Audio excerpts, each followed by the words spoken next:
Welcome to Arms and Armor. I'm Craig, and today we're going to look at our French rapier.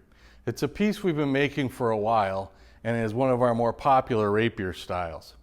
The original is probably from about 1590 or so, and now rests in the Danish Royal Arsenal, and is a particularly nice piece. It's one we always liked, and we really got excited when we did the reproduction of this one. It is probably French in manufacture originally from some of the clues on it. It is a classic Norman 52 type hilt in the rapier typology. That's a number that we use to identify rapiers when we're classifying them and such, but it has some simple components. It's got a wonderful S-shaped bar or sweep on the guard, and this one just has this single sweeping bar. Anchors here at the knuckle bow and then down at the foot of the forearm. And it is a kind of a three-dimensional sculpture almost of a bar.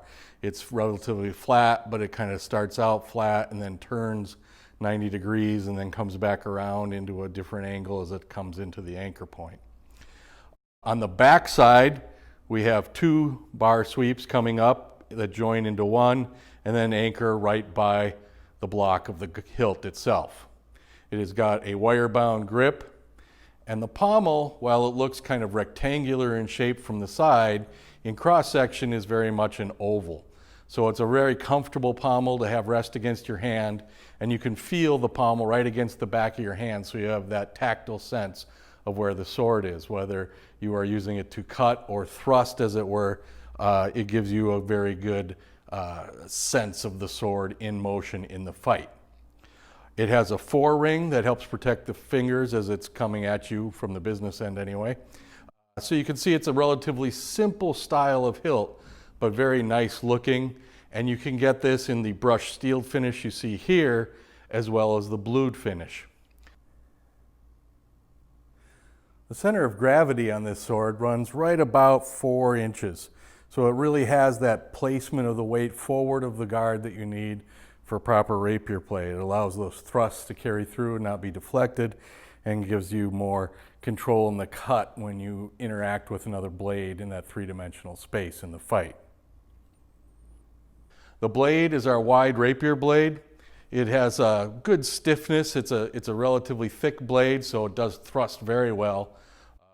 Thrusting being oftentimes the more prominent use of the sword in the rapier as far as technique, but it also cuts quite well, as you can see when you would hit something with it. We cut ourselves in the blades all the time. Cutting of like water bottles and tatami mats, people have done quite well with our rapiers. It takes a little bit of practice because that narrow blade makes blade control a little different, a little more challenging, but they do quite well when they get practiced at it. And you can find some of those on the internet if you're looking for it. We have a couple reviews of this sword on our website. You should check those out because it's got some big fans. And the piece itself is a very elegant rapier, looks great on your hip, works very well in the fight, has a real smooth manipulation of time and space in the fight. You can use the guard to protect yourself by manipulation, and just makes for a really great feeling sword that works quite well in Western martial arts. If you're interested in a rapier from the end of the 16th century, this might be the one for you. It's our French rapier. Check it out on the website.